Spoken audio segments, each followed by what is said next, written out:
당신이 내 아들을 빼앗아갔군요. 당신 때문에 내 아들이 가난 속에서 고생했어. 제가 뭘 어쨌다고요? 저도 모르는 일이었는데 제가 얼마나 힘들게 키웠는지 아세요? 그런데 우리 둘 다 아들을 잃었네요. 33년 전 한 산부인과의 운명적인 밤, 두 아기의 인생이 완전히 뒤바뀌었습니다. 한 명은 재벌가의 후계자로 최고의 교육을 받으며 자랐고, 다른 한 명은 미혼모와 함께 가난하지만 따뜻한 사랑 속에서 성장했죠. 어린 시절 같은 학교에서 만난 두 아이를 본 사람들은 모두 같은 말을 했습니다. 둘이 남남인데 어떻게 이렇게 닮을 수 있지? 하지만 아무도 그 진짜 이유를 알지 못했어요.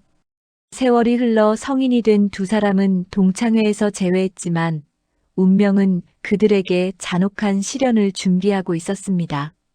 그리고 한 소년과의 우연한 만남이 30년간 숨겨져 있던 충격적인 비밀을 드러내기 시작하는데, 과연 이 두 가족에게 어떤 진실이 기다리고 있을까요? 오늘 전해드릴 이야기는 실제 사연을 바탕으로 재구성한 내용입니다. 때로는 아픔이, 때로는 기쁨이, 때로는 믿기 어려운 가슴 뭉클한 우리 주변의 진짜 이야기, 누군가에게는 소중한 추억이 될 이야기들을 끝까지 들어보시기 바랍니다.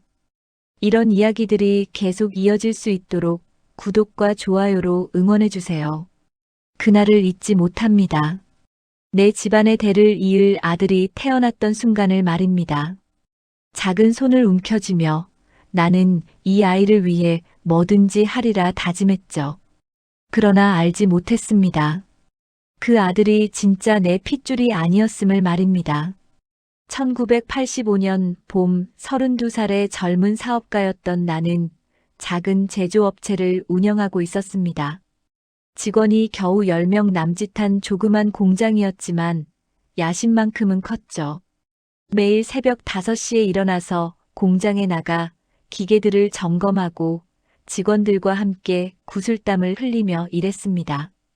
품질만큼은 절대 타협하지 않겠다는 신념으로 하루하루를 버텨나가고 있었어요. 아내는 임신 9개월째로 배가 불러서 걷기도 힘들어했습니다. 그런 아내를 보며 나는 더욱 열심히 일했어요. 곧 가족이 늘어날 생각에 가슴이 설레었거든요. 여보, 이번엔 꼭 아들이었으면 좋겠어요. 아내가 배를 쓸어내리며 말했을 때 나 역시 같은 마음이었습니다. 집안의 대를 이어갈 아들, 내가 일구어낸 사업체를 물려줄 후계자를 간절히 바라고 있었으니까요. 아내는 매일 저녁배를 어루만지며 태교에 신경 썼습니다. 우리 아가야, 아빠가 열심히 일해서 좋은 세상 만들어줄 테니까 건강하게 나와야 해. 그런 아내의 모습을 보면서 나는 더욱 책임감을 느꼈죠. 이 작은 생명을 위해서라도 사업을 성공시켜야겠다는 다짐을 매일 새롭게 했습니다. 진통이 시작된 건 5월의 어느 새벽이었습니다. 아내는 고통으로 얼굴을 찡그리며 내 손을 꽉 붙잡았고 나는 서둘러 차를 몰고 시내 산부인과로 향했죠. 그때만 해도 우리 고장에는 큰 병원이 하나밖에 없었거든요. 김 원장이 운영하는 산부인과 말입니다. 새벽길은 한산했지만 내 마음만큼은 급했어요. 병원에 도착하자마자 아내는 곧바로 분만실로 들어갔습니다. 간호사들이 분주히 움직이는 모습을 보면서 나는 복도에서 걱정과 기대가 뒤섞인 채 기다렸어요. 시계 바늘이 움직일 때마다 가슴이 쿵쿵 뛰었습니다. 다른 산모들의 가족들도 같은 마음으로 기다리고 있었죠. 분만실 앞에서 기다리는 시간이 얼마나 길었는지 모릅니다. 복도를 서성거리며 시계만 쳐다보던 기억이 아직도 생생해요. 간호사들이 분주히 오가는 모습을 보면서도 마음은 초조하기만 했습니다. 괜찮을까? 아내는 괜찮을까? 온갖 걱정이 머릿속을 맴돌았어요. 그러다가 마침내 들려온 아기 울음소리. 그 순간 내 가슴은 터질 듯 벅찼습니다. 축하합니다. 건강한 아들입니다. 김 원장의 말에 나는 거의 울 뻔했습니다. 아들이라니, 정말 아들을 낳았다니. 분만실 유리창 너머로 보인 작은 생명체는 빨갛고 주름투성이었지만 내 눈에는 세상에서 가장 아름다운 존재였습니다. 간호사가 아기를 씻기고 옷을 입히는 모습을 지켜보는 내내 눈물이 핑 돌았어요. 간호사가 아기를 안고 나왔을 때 나는 떨리는 손으로 아들을 받아 안았습니다. 그 작은 손가락들, 조그만 발가락들, 모든 것이 완벽했죠. 아기의 체온이 내 가슴으로 전해져 왔어요. 우리 아들 정말 예쁘다. 아내도 지친 얼굴에 미소를 지으며 아기를 바라보았습니다. 분만의 고통으로 창백해진 얼굴이었지만 그 눈빛만큼은 세상에서 가장 따뜻했어요. 이름은 뭘로 지을까요? 아내가 물었을 때 나는 이미 마음속으로 정해둔 이름이 있었습니다. 준호라고 하자. 준수하고 호방한 사나이가 되라는 뜻으로.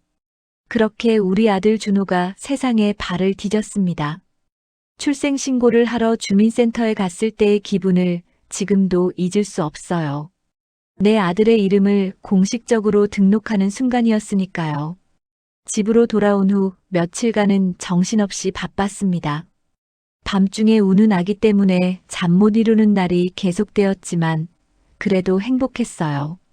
기저귀를 갈아주고 분유를 먹이고 목욕을 시키는 모든 일들이 새롭고 소중했습니다. 퇴근하고 집에 돌아와서 아들의 얼굴을 보는 것만으로도 하루의 피로가 싹 사라졌어요. 이 아이를 위해서라면 뭐든지 할 수 있어. 아내에게 늘 그렇게 말하곤 했죠. 그리고 정말로 그 마음이었습니다. 준호가 태어나고 나서 내 일에 대한 열정은 더욱 커졌어요. 새벽부터 밤늦게까지 일했지만 집에 돌아와서 아들의 잠든 얼굴을 보면 모든 것이 보상받는 기분이었습니다. 작은 제조업체였지만 품질 하나만큼은 절대 타협하지 않았습니다. 대기업들과 경쟁하기 위해서는 정직하고 성실한 것이 유일한 길이라고 생각했거든요. 직원들과 함께 밤을 새워가며 불량품을 골라내고 더 나은 제품을 만들기 위해 연구했습니다. 준호를 위해서라면 어떤 고생도 감수할 수 있었어요. 준호의 첫 미소, 첫 번째 뒤척임, 모든 순간이 나에게는 기적 같았습니다. 생후 100일이 되던 날, 동네 사람들을 초대해서 잔치를 열었어요. 아이가 아버지를 많이 닮았네요 라는 말을 들을 때마다 가슴이 뿌듯했습니다. 내 아들, 내 피를 이어받은 소중한 생명이라는 것이 자랑스러웠거든요. 회사 일이 아무리 바빠도 준호와 함께하는 시간만큼은 소중히 여겼습니다. 저녁에 집에 돌아와서 아들을 안고 있노라면 앞으로 이 아이에게 어떤 미래를 만들어줘야 할지 생각이 많아졌죠. 좋은 교육을 받게 해주고 떳떳한 사업체를 물려주고 싶었습니다. 그것이 아버지로서 내가 해야 할 일이라고 믿었어요. 사실 나는 몰랐습니다. 그날 산부인과에서 두 아기가 뒤바뀌었다는 것을 말입니다. 그 운명적인 5월의 새벽 김 원장의 산부인과에서는 나와 아내뿐만 아니라 또 다른 산모도 분만 중이었습니다. 미혼모인 지수라는 25살 여성이었죠. 나중에 알게 된 사실이지만 지수는 연인에게 버림받고 혼자서 아이를 낳으러 온 상황이었어요. 가족도 없이 홀로 진통을 견뎌내고 있었던 겁니다. 그날 밤 김 원장의 산부인과는 유난히 바빴습니다. 간호사는 단 2명뿐이었고 김 원장도 두 분만실을 오가며 분주했죠. 새벽 2시경 거의 동시에 두 아기가 태어났어요. 하나는 내 아들이라고 믿었던 아기, 또 하나는 지수의 아들이었습니다. 원장님, 두 아기 모두 건강합니다. 간호사 박 씨가 급하게 보고했습니다. 그런데 그 순간 예상치 못한 응급 상황이 발생했어요. 지수가 갑자기 대출혈을 일으킨 거였습니다. 김 원장과 간호사들은 모두 지수를 살리는 데 집중해야 했죠. 혼란스러운 상황 속에서 두 아기는 같은 신생아실에 나란히 누워 있었습니다. 빨간 얼굴에 주름투성이인 갓난아기들은 구별하기가 쉽지 않았어요. 더군다나 그 새벽 시간에는 조명도 어두웠고 간호사들도 응급 상황 때문에 정신이 없었습니다. 빨리 아기들 명찰을 확인해. 김 원장이 소리쳤지만 응급실로 지수를 옮기느라 모든 의료진이 바빴어요. 그 와중에 신입 간호사인 최 씨가 서둘러 아기들의 명찰을 다시 채웠습니다. 하지만 어두운 조명과 긴급한 상황 속에서 실수가 일어났죠. 새벽 4시가 되어서야 모든 것이 진정되었습니다. 지수는 다행히 생명을 건졌지만 의식을 잃은 상태였어요. 나는 유리창 너머로 신생아실의 내 아들을 바라보며 가슴 벅찬 감정에 젖어 있었습니다. 옆에서 지수의 어머니로 보이는 할머니 한 분이 눈물을 흘리며 다른 아기를 바라보고 있었어요. 우리 딸이 얼마나 힘들었을까요? 할머니가 중얼거렸습니다. 아이 아버지는 어디 가고 이런 어려운 일을 혼자 겪어야 하다니. 나는 그 할머니의 처지가 안쓰러웠지만 내 아들의 탄생 기쁨에 빠져 있었죠. 며칠 후 아내와 준호를 데리고 집에 돌아왔습니다. 그때만 해도 모든 것이 완벽해 보였어요. 건강한 아들, 사랑하는 아내, 그리고 점점 성장하는 사업체. 내가 바랄 수 있는 모든 것을 가진 듯 했습니다. 한편 지수는 며칠 더 입원해 있다가 퇴원했어요. 아직 회복이 완전하지 않은 상태에서 아기를 돌봐야 했습니다. 경제적으로도 어려운 처지였죠. 친정 어머니의 도움으로 간신히 버텨나가고 있었어요. 아기 이름은 민수라고 지었습니다. 이 아이라도 건강하게 키워야지. 지수는 아픈 몸을 이끌고 아기를 돌봤습니다.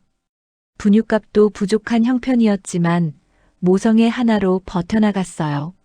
가끔 아기를 보면서 아빠를 닮았나? 하고 궁금해했지만 갓난아기는 누가 봐도 비슷해 보였습니다. 시간이 흐르면서 두 아이는 각각 다른 환경에서 자라기 시작했습니다. 내가 키우는 준호는 풍족한 환경에서 좋은 것만 보고 자랐어요. 최고급 분유, 예쁜 옷들, 장난감들로 둘러싸여 있었습니다. 나는 아들을 위해서라면 아까운 것이 없었거든요.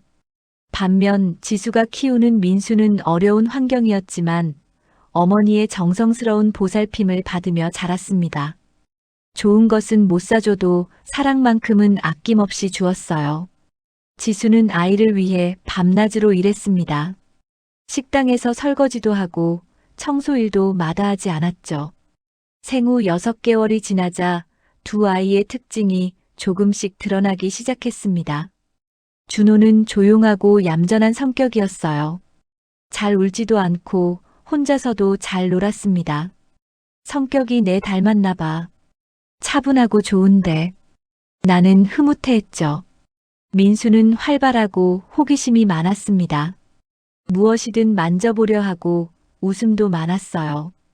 이 아이는 정말 낙천적이야. 이런 어려운 환경에서도 항상 웃고 있어. 지수는 아들을 보며 위안을 얻었습니다. 돌이 지나면서 두 아이는 점점 다른 모습을 보이기 시작했습니다. 준호는 책을 좋아하고 조용한 놀이를 즐겼어요. 반면 민수는 활동적이고 사람들과 어울리기를 좋아했습니다. 하지만 그때만 해도 우리는 이것을 단순히 성격 차이라고 생각했죠. 아이들은 각자 다른 개성이 있는 법이야. 나는 아내에게 말했습니다. 준호의 차분한 성격이 마음에 들었어요. 장래의 사업을 물려줄 때도 이런 신중한 성격이 도움이 될 거라고 생각했습니다. 지수도 민수의 밝은 성격을 자랑스러워했어요. 우리 민수는 어려운 형편에도 불구하고 항상 밝아. 정말 고마운 아이야. 경제적으로는 힘들었지만 아들이 있어 삶의 의미를 찾을 수 있었습니다.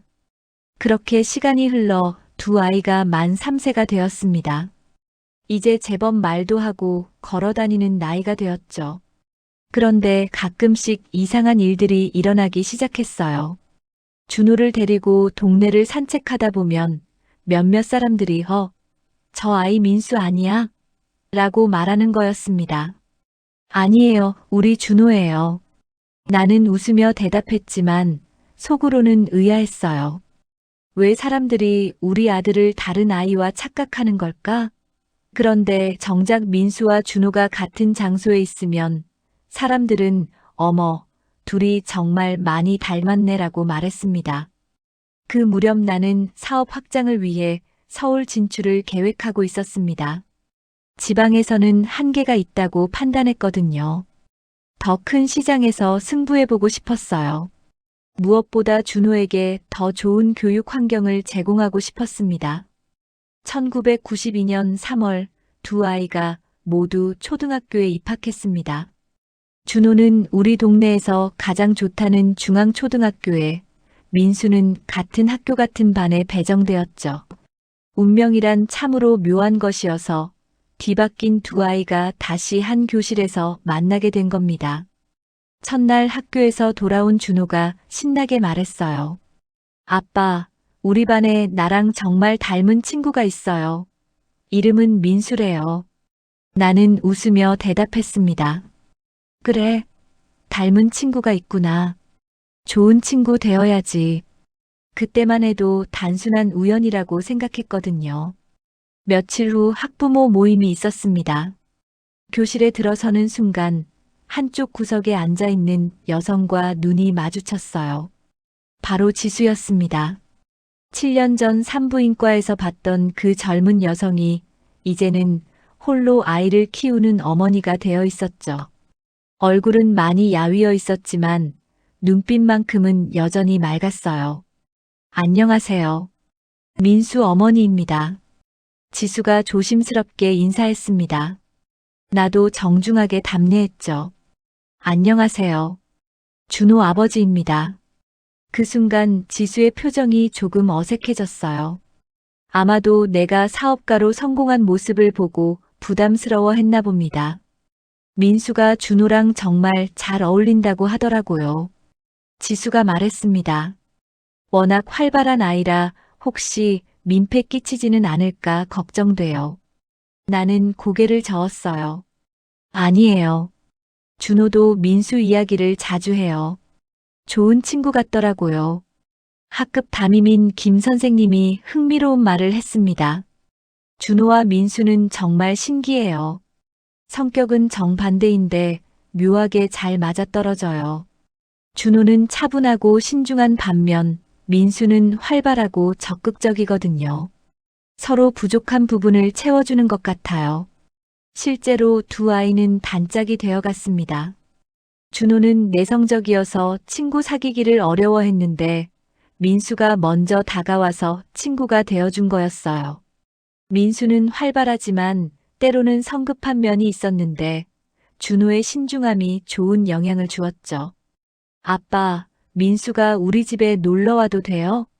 준호가 물었을 때 나는 흔쾌히 허락했습니다.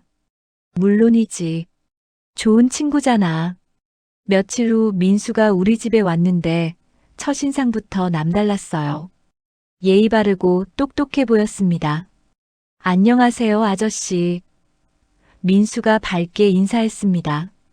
그 순간 묘한 감정이 들었어요. 이 아이에게서 어딘지 모를 친근감이 느껴졌거든요.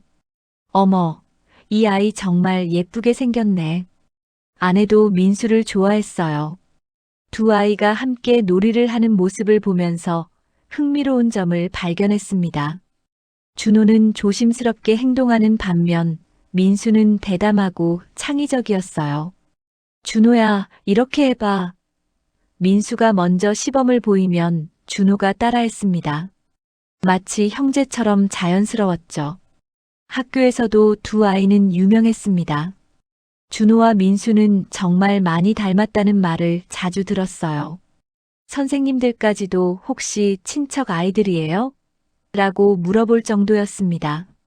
나는 그럴 때마다 아니에요. 그냥 친한 친구예요 라고 답했죠. 2학년이 되면서 두 아이의 우정은 더욱 깊어졌습니다. 준호는 공부를 잘했고 민수는 운동을 잘했어요. 서로 다른 장점을 가지고 있으면서도 묘하게 조화를 이뤘습니다. 쟤네 둘이 합치면 완벽한 아이가 될 것 같아. 다른 학부모들이 농담처럼 말하곤 했어요. 그런데 가끔씩 이상한 순간들이 있었습니다. 민수가 우리 집에 놀러 왔을 때 마치 자기 집처럼 편안해하는 거예요. 처음 와본 곳인데도 화장실 위치를 묻지 않고 찾아가거나 냉장고를 자연스럽게 열어보거나 하는 일들이었죠. 아저씨, 여기 정말 좋아요. 민수가 말할 때마다 가슴이 짠해졌습니다. 아이의 눈빛에서 부러움보다는 그리움 같은 것이 느껴졌거든요. 나중에 지수에게서 들었지만 민수는 아버지에 대한 그리움이 많았대요. 3학년 여름방학 때였습니다.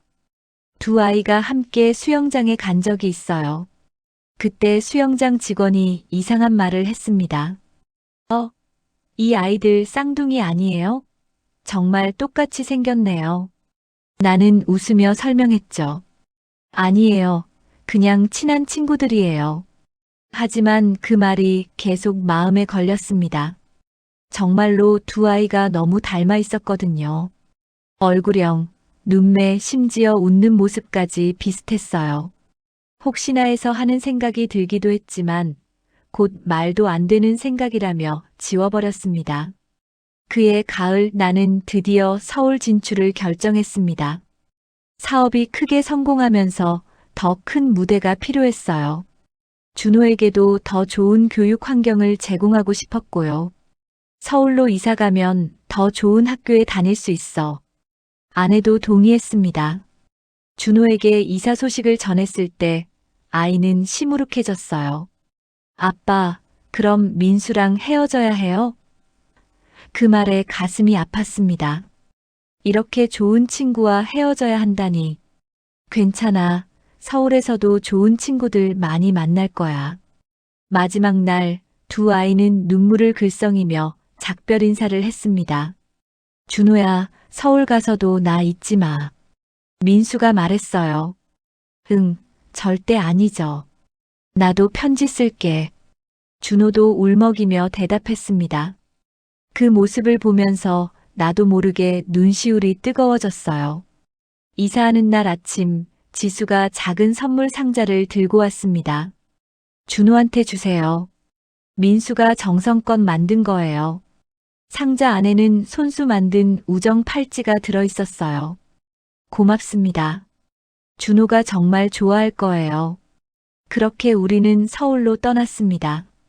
뒤를 돌아보니 민수와 지수가 손을 흔들고 있었어요. 그때 내 마음은 복잡했습니다.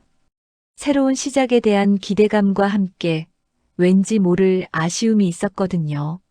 특히 민수를 보면서 느꼈던 그 묘한 친근감은 무엇이었을까요? 그 아이, 내 진짜 아들은 그렇게 내 곁을 스쳐 지나갔습니다. 서울로 이사한 후 우리 가족의 삶은 완전히 달라졌습니다. 강남구의 고급 아파트에 새 집을 마련했고 준호는 명문 사립 초등학교로 전학을 갔어요. 내 사업도 서울에서 크게 번창하기 시작했습니다. 지방에서는 상상도 못했던 큰 계약들이 연이어 성사되었죠. 아빠, 새 학교는 어때? 내가 물으니 준호는 조금 어색한 표정을 지었어요. 괜찮은데. 친구들이 다 영어를 잘해요. 나만 못하는 것 같아서 부끄러워요. 그래서 곧바로 영어 과외를 시작했습니다. 최고의 선생님을 모셔와서 1대1로 가르쳤죠. 준호는 새로운 환경에 적응하느라 힘들어했지만 타고난 성실함으로 금세 따라잡았습니다. 수학, 과학, 영어 모든 과목에서 우수한 성적을 거두기 시작했어요. 우리 아들이 정말 똑똑하구나. 나는 자랑스러웠습니다. 중학교에 올라가면서 준호는 더욱 모범생이 되어갔어요. 학급 반장도 하고 전교 학생회장도 했습니다. 준호는 정말 리더십이 있어요. 장래가 기대됩니다. 담임 선생님의 말씀에 나는 흐뭇했죠. 고등학교는 당연히 명문고에 진학했습니다. 그곳에서도 준호는 우등생으로 인정받았어요. 특히 경제와 경영 과목에 재능을 보였습니다. 아빠 회사 이야기를 자주 들어서인지 경영에 관심이 많아요. 준호가 말했을 때 나는 대견했습니다. 대학교는 국내 최고의 명문대 경영학과에 합격했습니다. 그때 내 기쁨이 얼마나 컸는지 모르겠어요. 드디어 내 후계자가 제대로 된 교육을 받게 됐구나. 입학식 날 정장을 차려입은 준호를 보며 뿌듯함이 밀려왔습니다. 대학 시절 준호는 경영학을 체계적으로 공부했어요. 회계, 마케팅, 인사관리, 전략기획까지 모든 분야를 섭렵했습니다. 방학 때는 내 회사에서 인턴십을 하며 실무를 익혔죠. 이론과 실무를 함께 배우니까 정말 도움이 돼요. 졸업 후에는 해외 유학까지 보냈습니다. 하버드 경영대학원에서 석사학위를 취득했어요. 2년간의 미국 생활을 통해 글로벌 감각까지 갖추게 되었습니다. 세계적인 기업가가 되려면 이 정도는 기본이지. 유학을 마치고 돌아온 준호는 완벽한 엘리트였습니다. 유창한 영어 실력, 해외 네트워크, 그리고 최신 경영 이론까지 모든 것을 갖추고 있었죠. 이제 정말 우리 회사를 맡길 수 있겠구나. 나는 안도했습니다. 회사에서의 준호는 처음부터 두각을 나타냈어요. 신입사원부터 시작해서 차근차근 승진했습니다. 다른 직원들도 역시 회장님 아드님이 다르다며 인정했죠. 특히 신기술 도입과 해외 사업 확장에서 뛰어난 능력을 보였어요. 한편 고향에 남은 민수의 삶은 전혀 달랐습니다. 지수는 아들을 위해 온갖 고생을 마다하지 않았어요. 낮에는 식당에서 일하고 밤에는 청소 일을 했습니다. 민수만은 제대로 키우겠다는 일념으로 버텨나갔죠. 민수는 어려운 환경에서도 밝고 성실하게 자랐습니다. 성적은 그리 뛰어나지 않았지만 성품이 바르고 인정이 많았어요. 친구들 사이에서도 인기가 많았고 선생님들도 민수를 좋아했습니다. 엄마, 나도 좋은 대학 가고 싶어요. 민수가 말했을 때 지수의 마음은 아팠어요. 과외비는 고사하고 참고서 사줄 돈도 부족했거든요. 미안하다, 민수야. 엄마가 능력이 부족해서. 지수는 눈물을 삼켰습니다. 그래도 민수는 포기하지 않았어요. 도서관에서 밤늦게까지 공부했고 친구들과 스터디 그룹을 만들어 함께 공부했습니다. 결국 지방의 괜찮은 대학에 합격할 수 있었죠. 엄마, 합격했어요. 민수가 기뻐할 때 지수도 눈물을 흘렸습니다. 대학 시절 민수는 학비를 벌기 위해 아르바이트를 병행했어요. 과외도 하고 편의점 야간 알바도 했습니다. 힘들었지만 불평하지 않았죠. 이 정도는 할 수 있어요, 엄마. 졸업 후 민수는 고향의 중소기업에 취직했습니다. 대기업은 아니었지만 성실하고 인간적인 면을 인정받아 빠르게 적응했어요. 동료들과의 관계도 좋았고 상사들도 민수를 신뢰했습니다. 몇 년 후 민수는 같은 회사에 다니던 여성과 결혼했습니다. 소영이라는 이름의 착한 여성이었어요. 비록 화려하지는 않았지만 정말 따뜻한 결혼식이었습니다. 우리 민수가 좋은 사람 만났구나. 지수는 기뻤습니다. 결혼 1년 후 민수와 소영 사이에 아들이 태어났습니다. 건우라는 이름을 지었어요. 민수는 아들을 보며 다짐했습니다. 이 아이만큼은 내가 못 받은 좋은 교육을 시켜주겠어. 비록 경제적으로는 여전히 어려웠지만 사랑만큼은 아낌없이 주었습니다. 한편 서울의 준호는 30대가 되어서도 결혼하지 않고 있었어요. 일에만 매달려 있었거든요. 언제 결혼할 거냐? 내가 물으면 사업부터 안정시키고 결혼하겠습니다라고 답했습니다. 나는 준호의 능력에 만족하면서도 한편으로는 아쉬웠어요. 일만 아는 것보다는 가정도 꾸리고 후손도 낳았으면 좋겠다는 생각이 들었거든요. 회사 일도 중요하지만 인생의 다른 면도 생각해봐야 하지 않겠니? 그런 와중에 민수는 고향에서 평범하지만 행복한 가정을 꾸리고 있었습니다. 비록 풍족하지는 않았지만 가족과 함께하는 시간을 소중히 여겼어요. 주말이면 아들 건우와 함께 공원에서 축구를 하거나 놀이터에서 놀아주었습니다. 아빠, 나중에 크면 아빠처럼 될 거예요. 건우가 말할 때마다 민수는 가슴이 뭉클했습니다. 자신이 아버지의 사랑을 받아보지 못했기 때문에 아들만큼은 다르게 키우고 싶었거든요. 시간은 그렇게 흘러 두 아이가 각자의 길을 걸어가고 있었습니다. 하나는 엘리트 코스를 밟으며 완벽한 후계자로 성장했고, 다른 하나는 평범하지만 따뜻한 가정의 아버지가 되었죠. 둘 다 각자의 방식으로 성공적인 삶을 살고 있었습니다. 2018년 가을, 준호가 35살이 되던 해였습니다. 어느 날 준호가 들뜬 목소리로 전화를 걸어왔어요. 아버지, 초등학교 동창회를 한다고 해요. 오랜만에 고향 친구들을 만날 수 있을 것 같아요. 그래, 좋은 일이구나. 오랜만에 고향도 구경하고 옛 친구들도 만나고. 나는 준호가 일에만 매달려 사는 것이 안쓰러웠는데 이런 기회라도 있으니 다행이었습니다. 민수도 올까? 준호가 물었을 때 나는 잠시 그 이름에 마음이 뛰었어요. 아마 올 거야. 너희가 그렇게 친했잖아. 민수라는 이름을 들으니 어린 시절의 기억들이 되살아났습니다. 그 밝고 활발했던 아이, 우리 집에 놀러와서 마치 자기 집처럼 편안해하던 모습들 말이에요. 준호는 동창회 준비에 한껏 들떠 있었습니다. 20년 만에 만나는 거니까 다들 얼마나 변했을까요? 민수는 어떻게 살고 있을지 궁금해요. 사실 나도 궁금했어요. 그 아이가 어떤 어른으로 자랐을지, 어떤 삶을 살고 있을지 말입니다. 동창회는 고향의 유명한 펜션에서 2박 3일로 계획되었습니다. 중앙초등학교 92학번 3반 동창들이 모이는 자리였죠. 전체 30명 중에서 15명이 참석 확정을 했다고 했어요. 준호, 민수를 포함해서 말입니다. 첫날 저녁 준호에게서 연락이 왔어요. 아버지, 민수를 만났어요. 정말 오랜만이에요. 많이 변했지만 여전히 밝고 좋은 사람이에요. 준호의 목소리에서 반가움이 넘쳐났습니다. 그래, 잘 지내고 있대?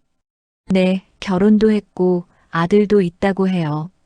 고향에서 회사 다니면서 평범하게 잘 살고 있대요. 그런데 참 신기해요. 사람들이 또 우리 둘이 많이 닮았다고 그러네요. 준호가 웃으며 말했습니다. 그날 밤 동창들은 밤늦게까지 예시야기꽃을 피웠다고 했어요. 초등학교 시절의 추억들, 그 후에 각자 인생 이야기들을 나누면서 정말 즐거운 시간을 보냈답니다. 민수가 아직도 농담을 잘해요. 분위기 메이커 역할을 하더라고요.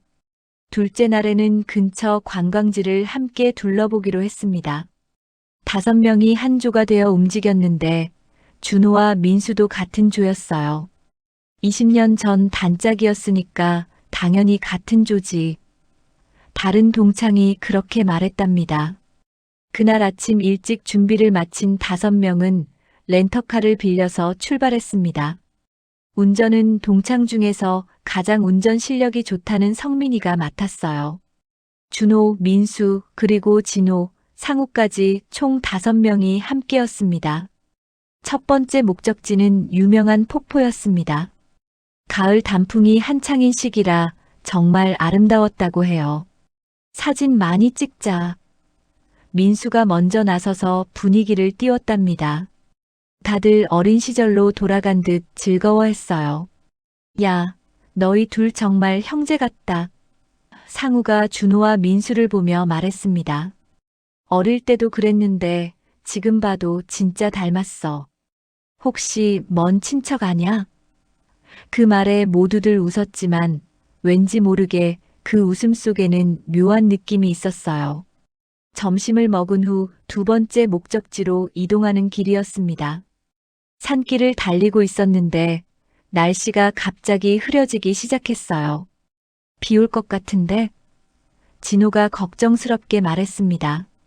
괜찮아, 금방 도착해. 성민이가 답했죠. 그런데 갑자기 폭우가 쏟아지기 시작했습니다. 시야가 거의 보이지 않을 정도였어요. 잠깐 길가에 세우고 기다리자. 민수가 제안했지만 성민이는 조금만 더 가면 휴게소가 있어라며 계속 운전했습니다. 바로 그때였습니다. 반대편에서 오던 대형 트럭이 빗길에 미끄러지면서 중앙선을 넘어왔어요. 성민이가 급하게 핸들을 꺾었지만 피할 수 없었습니다. 차 안에서 비명소리가 터져 나왔어요. 사고 소식을 들은 건 그날 오후 4시경이었습니다. 병원에서 온 전화였어요. 혹시 김준호 씨의 보호자세요? 교통사고가 있었는데. 그 순간 내 머릿속이 하얘졌습니다. 손에 쥔 전화기가 떨어질 뻔했어요. 지금 어떻게 됐습니까? 떨리는 목소리로 물었습니다. 죄송합니다. 현장에서 즉사하셨습니다. 5분 모두. 전화를 끊고 나서 나는 그 자리에 주저앉았어요. 아내는 옆에서 울음을 터뜨렸습니다. 급히 고향으로 달려갔습니다. 병원 영안실에는 5구의 시신이 나란히 누워 있었어요. 준호의 얼굴은 평온해 보였지만 이미 차가워진 상태였습니다. 준호야, 우리 아들아. 나는 아들을 끌어안고 목 놓아 울었어요. 옆에서는 민수의 어머니 지수도 똑같이 울고 있었습니다. 민수야, 엄마의 전부였는데. 지수의 모습을 보니 더욱 가슴이 아팠어요. 우리 모두 하나뿐인 아들을 잃은 거였으니까요. 장례식장은 초등학교 동창들과 가족들로 가득 찼습니다. 5명의 영정사진이 나란히 놓여있는 모습은 정말 참담했어요. 그 중에서도 준호와 민수의 사진을 보면 정말로 형제처럼 닮아 있었습니다. 이 아이들이 어릴 때부터 얼마나 친했는데. 김 선생님이 눈물을 흘리며 말씀하셨어요. 하늘에서라도 함께 있을 거예요. 다른 어른들도 비슷한 말씀을 하셨지만 유족들에게는 위로가 되지 못했습니다. 조문객들이 계속해서 이상한 말을 했어요. 준호와 민수 정말 많이 닮았네요. 남남인데 어떻게 이렇게 닮을 수 있을까요? 혹시 친척 아니에요? 그런 말들을 들을 때마다 가슴이 답답했습니다. 3일간의 장례식이 끝나고 화장터에서 마지막 작별을 했습니다. 준호야, 아빠가 미안하다. 서울로 데려가지만 않았어도. 후회가 밀려왔어요. 만약 고향에 그대로 있었다면 이런 일은 없었을 텐데 하는 생각이 들었습니다. 지수와 나는 서로를 위로하며 눈물을 흘렸습니다. 우리 둘 다 아들을 잃었네요. 그러게 말입니다. 이렇게 갑자기 같은 아픔을 가진 사람끼리만이 느낄 수 있는 공감대가 있었어요. 그날 밤 호텔에서 나는 잠들 수가 없었습니다. 준호의 어린 시절부터 지금까지의 모든 순간들이 파노라마처럼 스쳐 지나갔어요. 그리고 계속해서 떠오르는 생각이 하나 있었습니다. 왜 사람들이 그토록 준호와 민수가 닮았다고 했을까? 장례를 치른 지 며칠이 지나서야 냉정하게 현실을 받아들일 수 있었습니다. 아들을 잃은 슬픔은 여전했지만 삶은 계속되어야 했으니까요. 그런데 그 과정에서 충격적인 사실들을 알게 되었어요. 준호의 유품을 정리하면서 가장 먼저 확인한 건 그의 개인적인 상황이었습니다. 혹시라도 숨겨둔 연인이나 약혼자가 있을까 싶어서 말이에요. 하지만 아무리 뒤져봐도 그런 흔적은 찾을 수 없었습니다. 정말 일만 하며 살았구나. 준호의 다이어리를 보니 업무 일정으로 빼곡했어요. 개인적인 약속이나 데이트 같은 건 전혀 없었습니다. 35의 나이에 결혼은커녕 제대로 된 연애 한 번 해보지 못한 채 세상을 떠난 거였어요. 회사 직원들에게도 물어봤지만 결과는 마찬가지였습니다. 회장님, 준호 상무님은 정말 일밖에 모르셨어요. 회식 자리에서도 항상 사업 이야기만 하셨고 개인적인 얘기는 거의 안 하셨거든요. 인사팀장의 말이었어요. 그 말을 듣고 나니 더욱 가슴이 아팠습니다. 내가 너무 일만 강조하며 키웠나 싶어서요. 가정을 꾸려야 한다고 말로는 했지만 정작 일을 최우선으로 하라고 가르쳤었거든요. 그 결과 준호는 사업 후계자로는 완벽했지만 인생의 다른 면은 놓쳤던 겁니다. 대가 끊어졌구나. 이 생각이 들자 허탈함이 밀려왔어요. 30년 넘게 키워온 아들이 후손 하나 없이 세상을 떠났다니. 내가 그토록 공들여 일군 사업체를 물려줄 혈육이 없다는 현실이 받아들여지지 않았습니다. 한편 민수에 대한 소식도 들려오기 시작했어요. 동창회에 참석했던 다른 친구들을 통해서 말입니다. 민수는 정말 좋은 아빠였어요. 진수라는 동창이 전화를 걸어와서 말했습니다. 아들을 얼마나 사랑했는지 몰라요. 동창회 첫날에도 아들 자랑을 계속했거든요. 건우라는 이름인데 올해 중학교 2학년이래요. 축구를 정말 좋아한다면서 자랑스러워했어요. 그 말을 들으니 묘하게 부러웠습니다. 민수는 비록 가난했지만 가정의 행복을 누렸던 거네요. 아들과 함께 축구도 하고 가족 여행도 다니면서 말이에요. 준호는 모든 걸 가졌지만 정작 그런 소박한 행복은 모르고 살았거든요. 며칠 후 더 구체적인 소식을 들었습니다. 민수의 부인 소영 씨와 아들 건우가 어떤 상황인지 알게 된 거예요. 정말 어려운 형편이에요. 동네 이장님이 안타깝게 말씀하셨습니다. 민수가 집안의 유일한 수입원이었거든요. 그런데 갑자기 세상을 떠나니까 당장 생계가 막막해졌어요. 소영 씨는 전업주부였는데 이제 혼자서 중학생 아들을 키워야 하잖아요. 그 말을 듣고 나서 가슴이 답답해졌어요. 한쪽에서는 후손도 없이 대가 끊어졌고 다른 쪽에서는 홀어머니와 아들이 어려운 처지에 놓였다니 세상이 참 불공평하다는 생각이 들었습니다.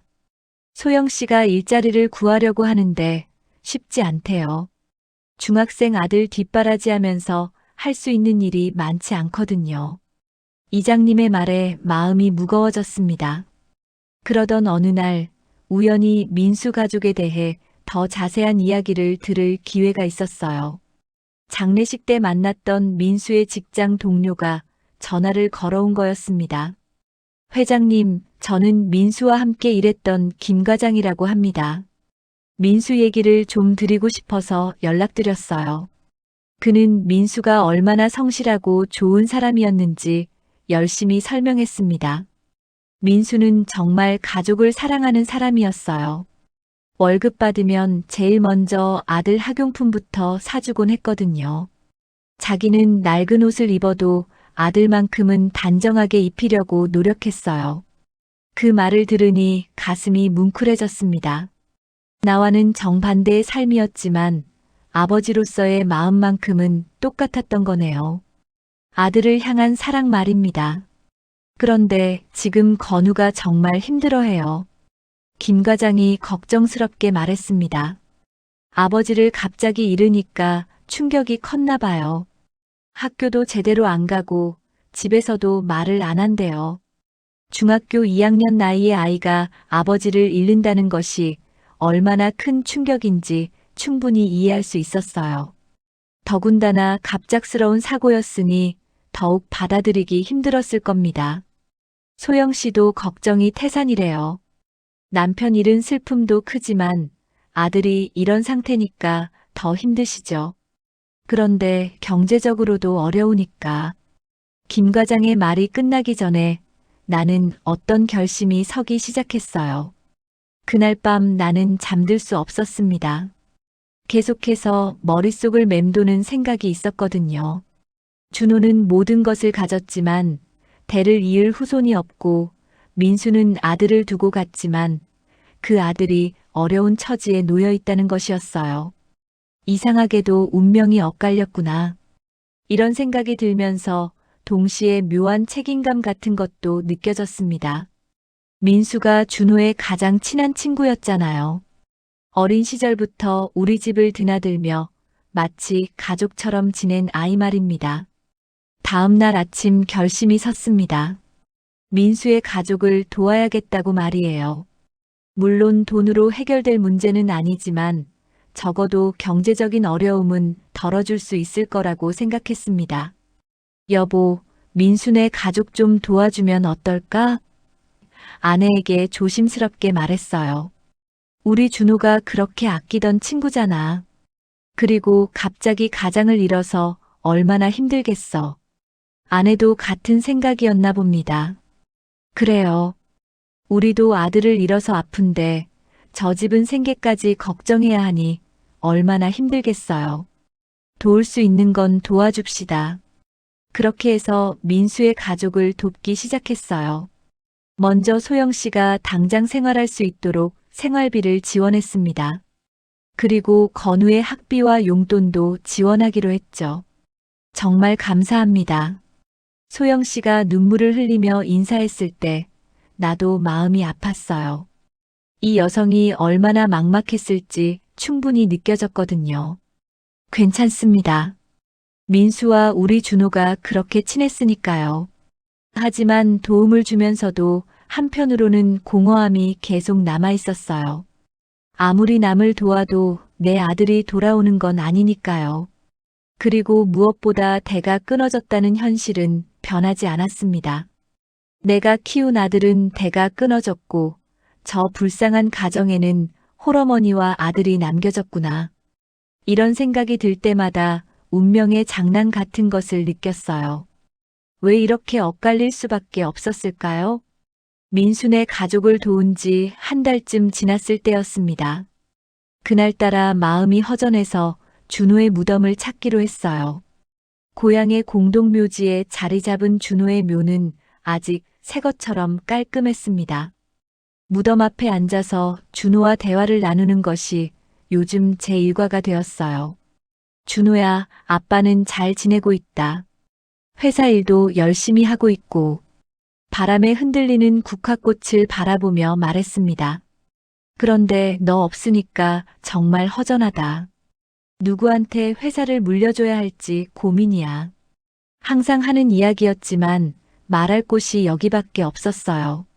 살아생전에는 바빠서 이렇게 긴 대화를 나눈 적이 별로 없었거든요. 한참을 그렇게 앉아 있다가 일어서려는데 멀지 않은 곳에서 누군가의 목소리가 들려왔어요.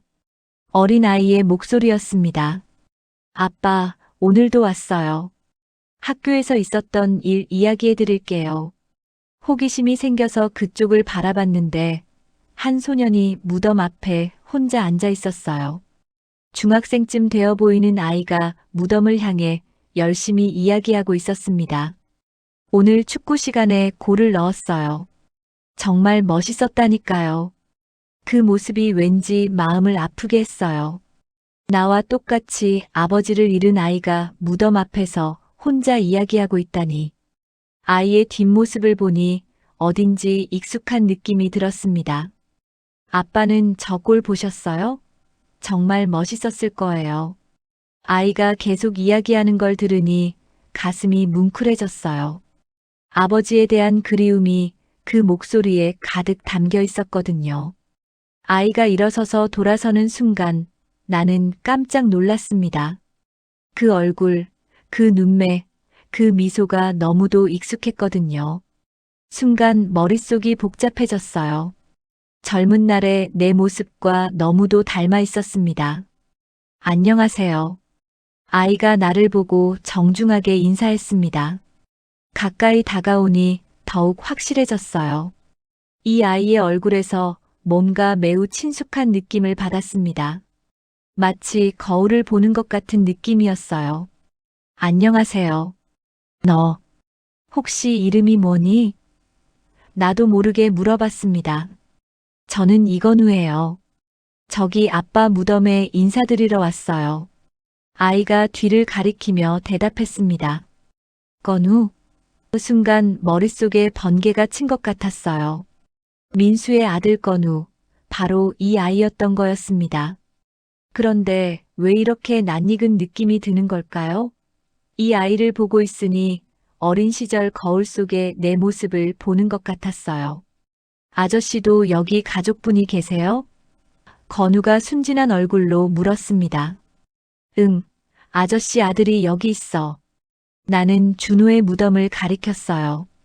아, 그럼 아저씨도 아빠를 잃으셨구나. 건우의 표정이 안쓰러워졌습니다. 그 순간 정말 이상한 감정이 밀려왔어요. 이 아이를 보고 있으니 마치 어린 시절의 나 자신을 보는 것 같았거든요. 눈매, 입모양, 심지어 말하는 툭까지도 너무도 비슷했어요. 혈연의 느낌이랄까요? 건우야, 너 아빠는 어떤 분이셨니? 나도 모르게 더 자세히 묻고 있었습니다. 우리 아빠는 정말 좋은 분이셨어요. 매일 저랑 축구도 해주시고 숙제도 봐주셨어요. 건우의 눈에 그리움이 가득했어요. 아이의 말을 들으면서 문득 떠오른 생각이 있었습니다. 사람들이 그토록 준호와 민수가 닮았다고 했던 이유가 뭘까? 그리고 지금 내가 건우를 보며 느끼는 이 강한 친근감은 뭘까? 단순한 우연일까요? 건우야, 아저씨가 너희 집에 도움을 주고 있는 사람이야. 내가 말하자 건우의 눈이 커졌습니다. 아, 그럼 아저씨가 그분이세요? 엄마가 정말 고맙다고 하셨어요. 응, 맞아. 너희 아빠가 우리 아들의 가장 친한 친구였거든. 건우는 고개를 끄덕이며 들었어요. 아, 준호 아저씨요. 우리 아빠가 자주 이야기해 주셨어요. 어릴 때 정말 친했다고. 그때 건우가 무의식적으로 한 행동이 나를 더욱 놀라게 했습니다. 머리를 극적이는 버릇, 웃을 때 한쪽 입꼬리가 올라가는 모습, 심지어 걸음걸이까지도 젊은 시절의 내 모습과 똑같았어요. 정말 신기하다. 이 아이가 왜 이렇게 나와 닮았을까? 마음속으로 중얼거렸습니다. 민수의 아들이니까 민수를 닮아야 하는 게 자연스러운데 오히려 나를 더 많이 닮은 것 같았어요. 건우야, 너 축구 정말 좋아하는구나? 네, 정말 좋아해요. 나중에 프로 축구 선수가 되고 싶어요. 건우의 눈이 반짝였습니다. 그런데 이상하게도 나 역시 어릴 때 축구 선수가 꿈이었던 기억이 났어요. 그래, 아저씨도 어릴 때 축구를 좋아했단다. 정말요? 우와, 신기해요. 건우가 더욱 반가워했습니다. 이런 공통점들이 단순한 우연일까요? 아니면 뭔가 더 깊은 연결고리가 있는 걸까요? 집으로 돌아가는 길에 건우와 더 많은 대화를 나눴습니다. 건우야, 너는 어떤 음식을 좋아하니?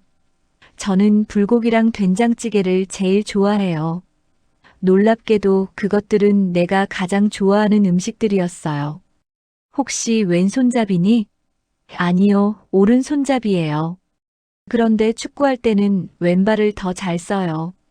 나 역시 오른손잡이지만 왼발잡이였거든요. 이런 세세한 부분까지 담는다는 게 가능한 걸까요? 더욱 놀라운 건 건우의 성격이었어요. 사람들을 대하는 방식, 말하는 톤, 심지어 농담하는 센스까지도 젊은 시절의 나와 비슷했습니다. 민수는 활발하고 외향적이었는데 건우는 오히려 신중하면서도 따뜻한 면이 있었어요.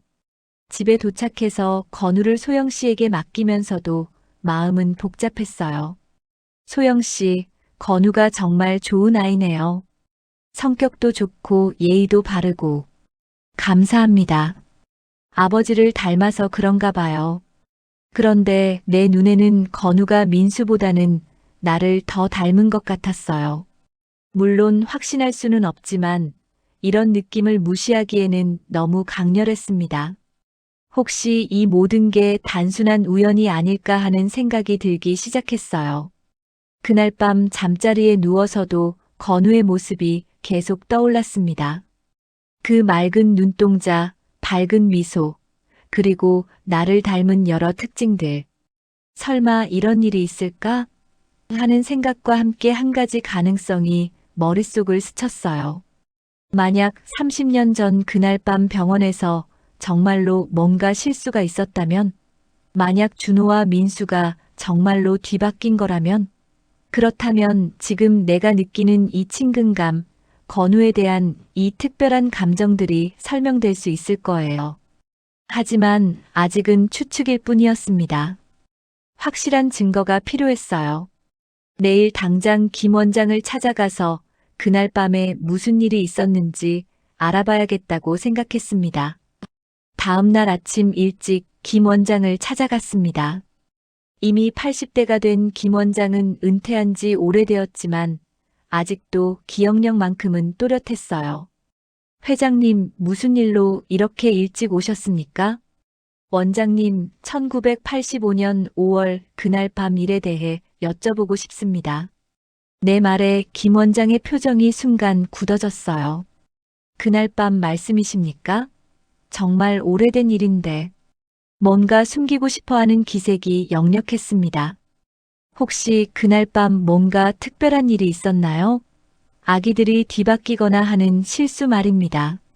내가 직설적으로 묻자 김 원장은 크게 한숨을 내쉬었어요. 사실은 그날 밤 정말 혼란스러웠습니다.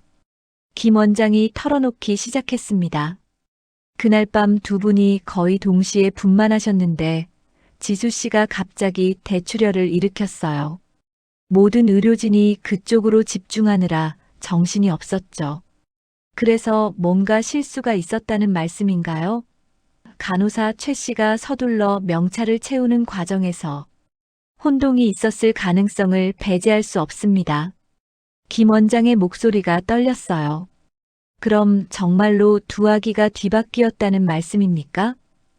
내 목소리도 떨렸습니다. 확실하지는 않지만 그날 이후로 계속 마음에 걸렸어요.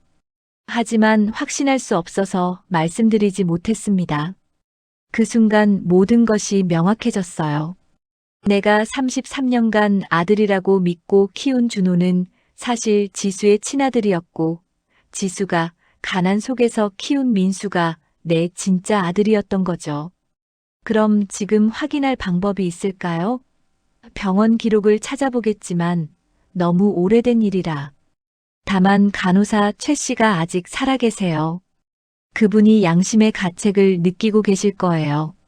간호사 최 씨를 만나는 것은 어렵지 않았습니다. 이미 70대가 된 그녀는 내 얼굴을 보자마자 눈물을 터뜨렸어요. 정말 죄송합니다.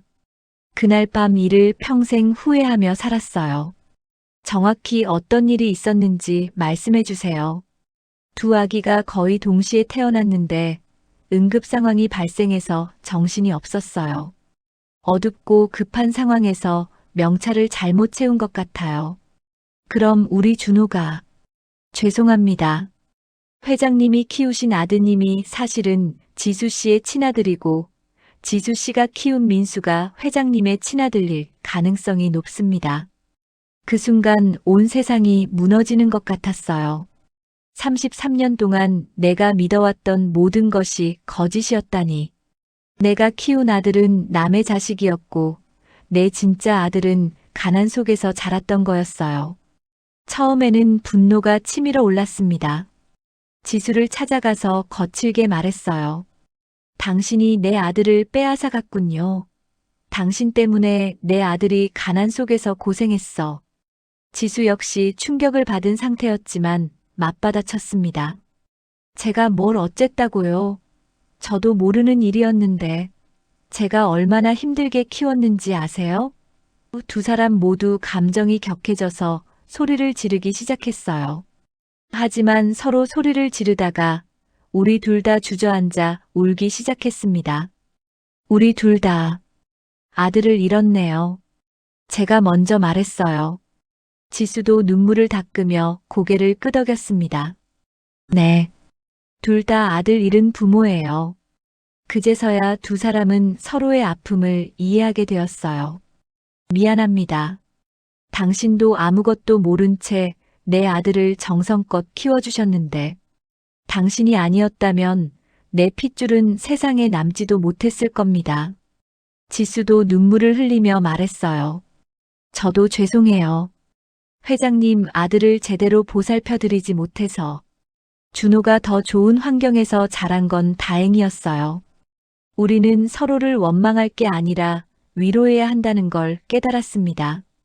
며칠 후 DNA 검사 결과가 나왔어요. 예상했던 대로였습니다. 민수가 내 친아들이었고 준호는 지수의 친아들이었어요. 33년 만에 밝혀진 진실이었습니다. 그럼 건우는? 네, 회장님의 친손자입니다. 검사 결과를 확인하고 나니 모든 것이 이해되었어요. 내가 건우를 보며 느꼈던 그 강한 친근감, 닮은 외모와 성격, 모든 게 혈연 때문이었던 거죠. 이제 가장 어려운 문제가 남았어요. 건우와 소영 씨에게 어떻게 이 사실을 말해야 할까요? 아직 어린 건우가 이해할 수 있을까요? 조심스럽게 소영 씨에게 먼저 상황을 설명했어요. 정말요?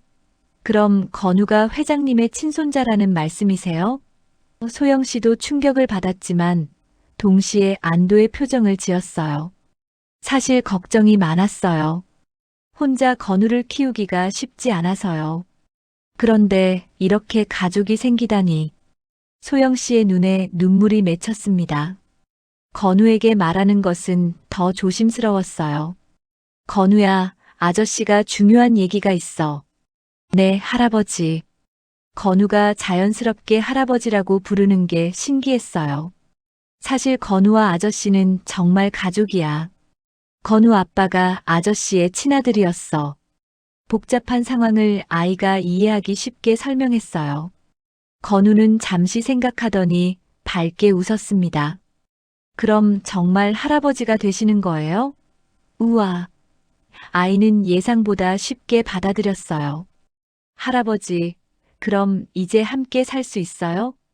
건우의 순수한 질문에 가슴이 뭉클했습니다. 그럼 우리 이제부터 진짜 가족이야. 그렇게 해서 건우와 소영 씨는 우리 집으로 이사를 왔어요. 갑자기 조용했던 집이 활기를 찾게 되었습니다. 할아버지, 내일 축구 경기 보러 와주세요. 건우의 밝은 목소리가 집안을 가득 채웠어요. 33년 만에 찾은 진짜 가족의 따뜻함이었습니다. 회사 직원들에게도 공식적으로 발표했어요. 이제부터 건우가 우리 집안의 정식 후계자입니다. 물론 아직 어린 나이지만 언젠가는 이 아이가 내 사업을 이어받게 될 거예요. 장례식에 왔던 사람들도 이제야 이해했습니다. 그때 닮았다던 게 그냥 우연이 아니었구나. 정말 혈육이었네요. 모든 퍼즐이 맞춰진 순간이었어요. 나는 깊은 한숨을 내쉬었습니다. 나는 두 아들을 모두 잃었지만 이제라도 진짜 핏줄과 손자를 찾았다. 이것이 하늘이 내린 마지막 은혜일 것이다. 내 눈에는 슬픔과 안도, 그리고 새로운 희망이 함께 담겨 있었어요. 운명은 참으로 기구했지만 결국 우리를 올바른 자리로 이끌어준 것 같았습니다. 오늘의 이야기가 마음에 남으셨다면 구독과 좋아요로 마음을 전해주세요. 어려움을 겪었지만 손자를 만난 할아버지에게도 응원의 댓글 한 줄 부탁드립니다. 항상 건강하시고 행복 가득한 하루 보내시길 바랍니다.